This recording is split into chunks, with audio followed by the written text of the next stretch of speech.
Step number 8 is about the wheel. In some of the previous videos you saw the press with the wheel on and with the wheel off. So in this video I'm going to show how to put on the wheel and tighten the set screw with the Allen wrench. You will notice that there's a flat spot on the shaft, and you can tell that there's a indentation where the set screw is bitten into the shaft. So when you mount the wheel, you line up the set screw with that flat spot.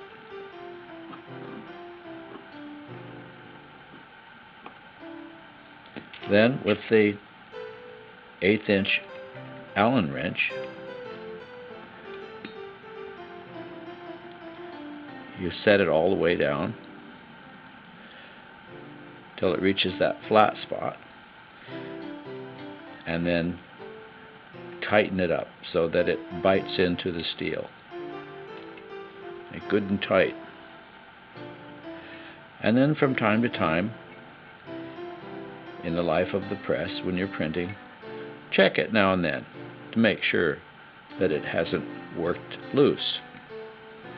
That's step 8, attaching the wheel.